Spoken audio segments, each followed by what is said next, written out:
स्वागत है आप सभी का हमारी विरासत में। हम लोग मंडल कमीशन की सिफारिशों के बारे में जान रहे हैं। उसी संदर्भ में ये वीडियो पार्ट 3 है। पार्ट 2 तक हम लोगों ने मंडल कमीशन की 20 सिफारिशों को जाना है। इसमें भी 21वें नंबर से लेकर 30वें नंबर तक 10 सिफारिशों के बारे में हम लोग जानेंगे। मंडल कमीशन की सिफारिश नंबर 21 है, सांस्कृतिक माहौल को उठाना बहुत ही सुस्त प्रक्रिया है। इन बच्चों को कृत्रिम रूप से उन्नत माहौल में भेजना या रख पाना देश के मौजूदा संसाधनों के हिसाब से संभव नहीं है। इसे देखते हुए यह सिफारिश की जाती है कि इस समस्या का समाधान सीमित और चुनिंदा आधार पर 2 मोर्चों पर किया जाए। सिफारिश नंबर 22 है। पहला, प्रौढ़ शिक्षा के लिए एक गहन एवं समयबद्ध कार्यक्रम शुरू किया जाना चाहिए जहां ओबीसी की घनी आबादी है। यह बुनियादी प्रेरक परियोजना है। पूरी तरह से प्रेरित माता पिता अपने बच्चों को शिक्षित करने में गंभीरता दिखाएंगे। दूसरे, पिछड़े वर्ग के विद्यार्थियों के लिए इन इलाकों में आवासीय विद्यालय खोले जाने चाहिए जिससे उन्हें गंभीरता से पढ़ने का माहौल मिल सके। इन स्कूलों में रहने खाने जैसी सभी सुविधाएं मुफ्त मुहैया कराई जानी चाहिए जिससे गरीब और पिछड़े घरों के बच्चे इनकी ओर आकर्षित हो सकें। ओबीसी विद्यार्थियों के लिए अलग से सरकारी हॉस्टलों की व्यवस्था की जानी चाहिए जिनमें उपरोक्त सुविधाएं हों।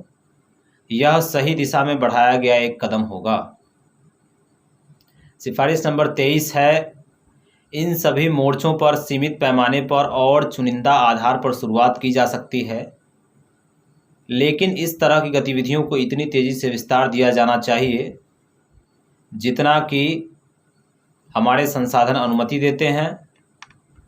प्रौढ़ शिक्षा कार्यक्रम और आवासीय स्कूल चुनिंदा आधार पर चलाए जाने से ये चेतना के लिए प्रेरक का काम करेंगे। यह प्रेरणा पूरे समाज के लिए होगी और इसका असर कई गुना होगा। जहां कुछ राज्यों ने पिछड़े वर्ग के विद्यार्थियों को मिलने वाली अस्थायी छूटों को विस्तार दिया है, वहीं इन सुविधाओं को एकीकृत करने की गंभीर कोशिशें भी की गई है। इसका मकसद समग्र योजना लाकर गुणात्मक सुधार करना और ओबीसी विद्यार्थियों के लिए शिक्षा का बेहतर माहौल उपलब्ध कराना है।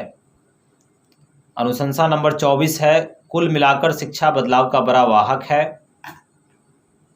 पिछड़े वर्ग को शिक्षित करना सबसे बेहतरीन उपाय है जिसके माध्यम से वे अपनी छवि और सामाजिक दर्जा सुधार सकते हैं। ओबीसी हमारी शैक्षणिक व्यवस्था की बहुत ज़्यादा फिजूल खर्ची को वहन नहीं कर सकते। ऐसे में यह बहुत ज़रूरी है कि उनकी शिक्षा बहुत ज़्यादा व्यावसायिक प्रशिक्षण की ओर झुकी हुई हो। कुल मिलाकर सेवाओं में आरक्षण से शिक्षित ओबीसी का एक बहुत छोटा हिस्सा ही नौकरियों में जा सकता है। शेष को व्यावसायिक कौशल की ज़रूरत है जिसका वह फ़ायदा उठा सकें। यह शिक्षा में कुछ वर्ष निवेश का मुनाफा होगा। मंडल कमीशन की अगली सिफारिश है, सिफारिश नंबर 25। यह भी स्वाभाविक है कि अगर उपरोक्त सुविधाएं ओबीसी को दी जाती है तब भी वे अन्य के साथ प्रतियोगिता करके तकनीकी और पेशेवर संस्थानों में प्रवेश पाने में सफल नहीं होंगे। इसे देखते हुए यह सिफारिश की जाती है कि ओबीसी विद्यार्थियों के लिए सभी वैज्ञानिक, तकनीकी और प्रोफेशनल इंस्टीट्यूशंस में आरक्षण की व्यवस्था की जाए जो केंद्र और राज्य सरकारें चलाती हैं। यह आरक्षण संविधान के अनुच्छेद 15(4) के मुताबिक होगा और आरक्षण का प्रतिशत उतना ही होगा जितना सरकारी सेवाओं के लिए सिफारिश की गई है। यानी इन संस्थानों में अन्य पिछड़े वर्ग के लिए 27% आरक्षण का प्रावधान होना चाहिए। जिन राज्यों ने पहले ही ओबीसी के लिए 27% से ज़्यादा आरक्षण का प्रावधान रखा है उन पर इन सिफारिशों का कोई असर नहीं होगा और वह आरक्षण यथावत बना रहेगा। मंडल कमीशन की अगली सिफारिश है, सिफारिश नंबर 26। आरक्षण का प्रावधान लागू किए जाने में यह भी सुनिश्चित किया जाना चाहिए कि जिन विद्यार्थियों ने आरक्षित कोटे से प्रवेश पाया है उन्हें उच्च शिक्षा में पूरा लाभ मिले। यह सामान्यतः देखा गया है कि साधनहीन तबके से आने वाले ओबीसी विद्यार्थी अन्य विद्यार्थियों के साथ कदम से कदम मिलाकर चलने में सक्षम नहीं होते। ऐसे में यह बहुत ज़रूरी है कि ऐसे सभी विद्यार्थियों के लिए तकनीकी और प्रोफेशनल इंस्टीट्यूशंस में विशेष कोचिंग की सुविधा प्रदान की जाए। संबंधित प्राधिकारियों को स्पष्ट किया जाना चाहिए कि आरक्षित कोटे में विभिन्न इंस्टीट्यूशंस में प्रवेश दे देने से ही उनका काम पूरा नहीं हो जाता।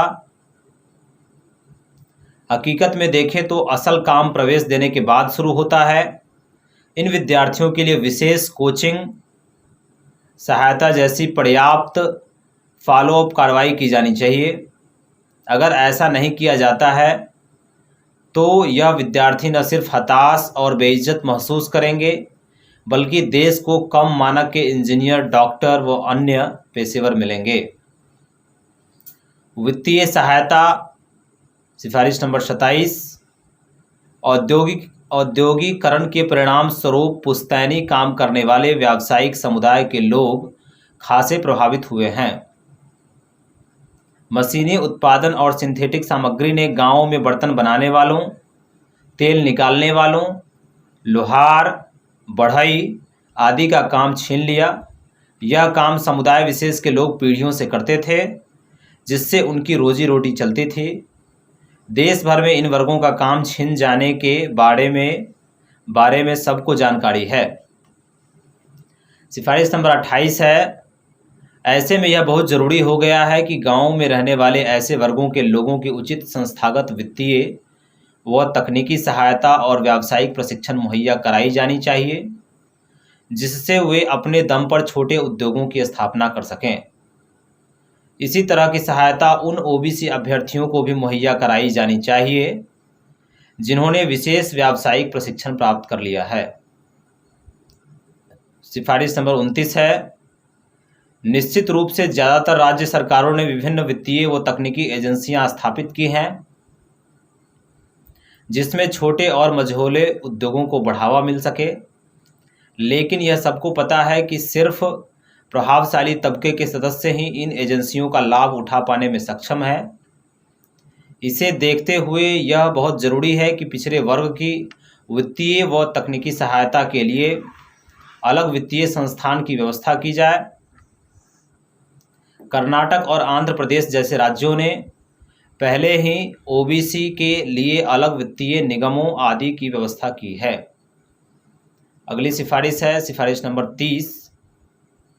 पेशेगत समूहों की सहकारी समितियां भी बहुत मददगार होंगी अगर इनकी देखभाल व प्रबंधन करने वाले सभी पदाधिकारी और सदस्य वंशानुगत पेशे से जुड़े लोगों में से हों और बाहरी लोगों को इसमें घुसने और शोषण करने की अनुमति नहीं होगी, तभी इसका फ़ायदा होगा।